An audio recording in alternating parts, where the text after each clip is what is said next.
ರಾಯರು ತಮ್ಮ ಪಾದದಲ್ಲಿ ಭಕ್ತಿ ಮಾಡುವ ಭಕ್ತರಿಗೆ ಯಾವುದು ಅನಿವಾರ್ಯವೋ ಯಾವುದು ಅವಶ್ಯಕವೋ ಅದನ್ನೆಲ್ಲವನ್ನೂ ಕೂಡ ತಾವು ಕೊಟ್ಟು ಸಲಹುತ್ತಾರೆ. ಜೊತೆಗೆ ಅವರು ಒಂದು ಕಣ್ಣೋಟ ಬಿದ್ರೆ ಸಾಕಂತ್ರಿ, ನಮ್ಗೆ ಹೆಚ್ಚೇನು ಬೇಡ.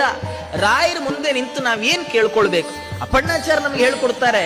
ಅವರು ಹೇಳ್ತಾರೆ, ರಾಯರ ಮುಂದೆ ನೀವು ನಿಲ್ತೀರಲ್ಲ, ರಾಯರ ಮುಂದೆ ನಿಂತಾಗ ಅವರನ್ನು ಕೇಳಿ, ಸ್ವಾಮಿ ನಂಗೆ ಒಳ್ಳೆ ಮನೆ ಬೇಕು, ಒಳ್ಳೆ ಕೆಲಸ ಬೇಕು, ಒಳ್ಳೆ ಸಂಬಳ ಬೇಕು, ಒಳ್ಳೆ ಉದ್ಯೋಗ, ಮತ್ತೊಂದು ಬೇಕು, ಮಗದೊಂದು, ಅದೆಲ್ಲ ಕೇಳಬೇಡ್ರಿ.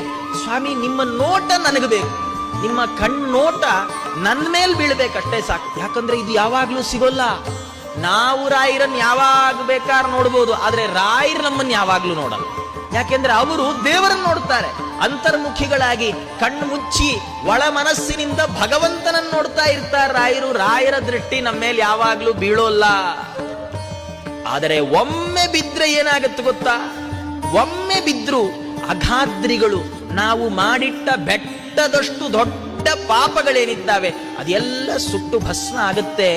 ಆದ್ರೆ ರಾಯರ ಕಣ್ಣೋಟ ಅನ್ನುವ ವಜ್ರಾಯುಧ ಪಾಪ ಅನ್ನುವ ಬೆಟ್ಟವನ್ನೇ ಸೀಳಿಬಿಡುತ್ತೆ. ಬರೀ ರೆಕ್ಕೆ ಕಡಿಯಲ್ಲ, ಬೆಟ್ಟನೇ ಕಡಿದು ಹಾಕತ್ತೆ. ಅಂತಹ ರಾಯರು ಕ್ಷಮಾ ಸುರೇಂದ್ರ. ಕ್ಷಮಾ ಅನ್ನುವ ವಿಷಯಕ್ಕೆ ಬಂದ್ರೆ, ವಾತ್ಸಲ್ಯ ಕಾರುಣ್ಯ ಅನ್ನುವ ವಿಷಯಕ್ಕೆ ಬಂದ್ರೆ ಎಲ್ಲರಿಗಿಂತ ದೊಡ್ಡವರು ರಾಯರು. ರಾಯರ ಕರುಣೆ ಅಂದ್ರೆ ಏನ್ರಿ? ಸುಮ್ಮನೆಯ